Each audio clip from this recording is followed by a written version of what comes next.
भगवद गीता में श्री कृष्ण ने कहा है, इंसान का दुख इस बात का नहीं होता कि उसके पास क्या नहीं है, दुख इस बात का होता है कि वो सही होते हुए भी दर्द झेल रहा है।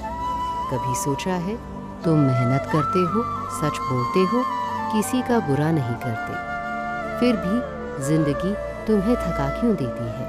और जो गलत करता है वो खुश क्यों दिख रहा है? अगर ये सवाल तुम्हारे मन में है तो ये वीडियो तुम्हारे लिए है, क्योंकि आज हम कर्म को समझेंगे।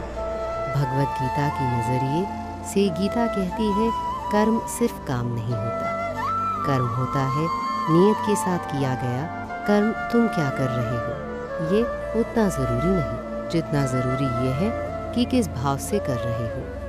अगर तुम सही काम सिर्फ दिखावे के लिए कर रहे हो तो उसका फल भी उतना ही कमज़ोर होता है। और अगर तुम चुपचाप बिना शोर बिना शिकायत के अपना कर्तव्य निभा रहे हो तो समझ लो तुम्हारा कर्म जिंदगी लिख रहा है। यहीं पर लोग टूट जाते हैं। लोग कहते हैं, हमने क्या गलत किया था, भगवान हमें देख क्यों नहीं रहे? लेकिन गीता समझती है, कर्म का फल समय के अधीन होता है, तो मुझे कंट्रोल करो नहीं। बीज जब जमीन में डाला जाता है तो क्या तुरंत फल मिलता है? नहीं, उसी वक्त चाहिए, अंधेरा चाहिए, सब्र चाहिए। बिल्कुल वैसे हाय, तुम्हारे अच्छे कर्म भी पहले तुम्हें मजबूत बनाते हैं, फिर तुम्हें ऊपर उठाते हैं। ये सवाल हर अच्छा इंसान पूछता है। सच ये है, अच्छे लोगों को जिंदगी ज़्यादा टूटती है क्योंकि वो ठीक है।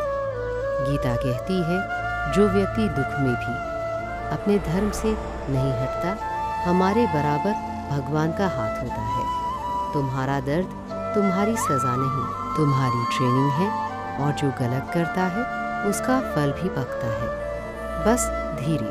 गीता का सबसे गहरा ज्ञान यही है, कर्म तुम्हारा अधिकार है, फल पर नहीं। जब तुम फल की चिंता छोड़ देते हो तो तुम फ्री हो जाते हो। तुम जलते नहीं, तुम रुकते नहीं, और यहीं से शुरू होती है असली शांति।